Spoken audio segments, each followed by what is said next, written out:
The world didn't end with a warning. It began with a whisper, a news alert, a strange illness, a headline no one cared enough to read. On the busiest street of the city, people hurried past giant screens flashing the same message: mysterious virus detected. Most ignored it. Some glanced for a moment, then continued on with their lives. No one realized those would be the last normal hours humanity would ever know. Inside a crowded hospital, doctors worked tirelessly. Blood samples glowed with an unnatural darkness under the microscope, as if something alive pulsed inside them. They didn't understand what they were seeing. They had no time to figure it out. Because the patients, the first ones infected, began to convulse violently. Their eyes rolled white, their veins turned black, and their bodies shook with an inhuman energy.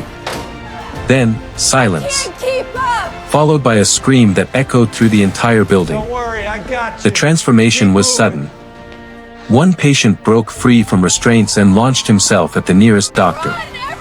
Nurses ran, alarms blared, and the entire hospital collapsed into panic. Security footage would later show the moment the infection spread: a single bite, a single scratch. That was all it took. Outside, the city descended into chaos. Sirens filled the air as ambulances crashed through traffic. People ran in every direction, with no idea what they were fleeing from. Streets that once felt safe became war zones of fire, screams, and terror. On the 7th floor of a small apartment, a man watched breaking news with trembling hands as reporters begged the public to stay indoors. But it was already too late. Across the city, the infected multiplied. Their eyes pale and empty, their bodies twisted by the virus. They no longer walked, they hunted. Subway tunnels overflowed with crowds trying desperately to escape. Police barricades fell as officers were overwhelmed by sheer numbers. No line of defense could stop what was coming. Survivors scattered into buildings, stores, anywhere with a lock and a chance. Where? For some, hiding was their only hope. To go. A small group found refuge inside an abandoned convenience store. The silence was suffocating. Every whisper felt like a shout. Every shadow a potential death sentence.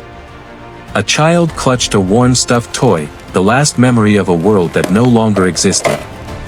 But survival meant moving. Supplies ran out quickly. The group ventured into darker parts of the city, where danger waited around every corner.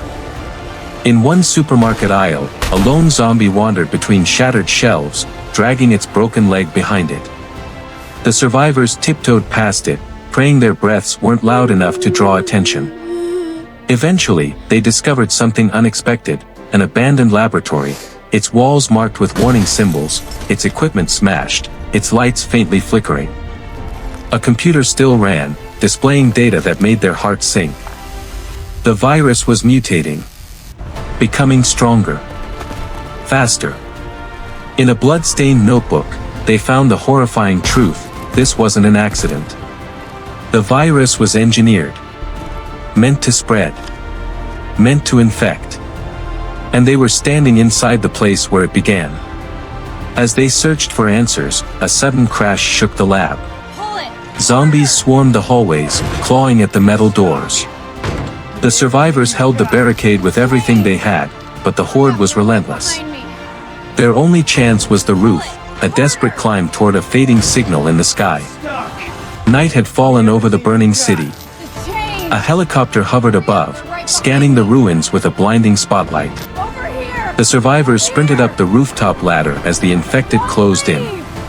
One misstep meant death. One slow breath meant being dragged back into the darkness. At the final moment, the helicopter's rope ladder dropped. One by one, the survivors climbed as zombies flooded the rooftop. The aircraft lifted into the smoky air, carrying the last of the living away from the city that was once their home. Below them, flames consumed everything. Streets, buildings, memories, all erased in a world taken by the virus. From above, the city looked peaceful for the first time, but that peace was a lie. Because the infection wasn't gone. It was spreading beyond the borders. beyond the quarantine, beyond anything humanity could contain. And this was only the beginning.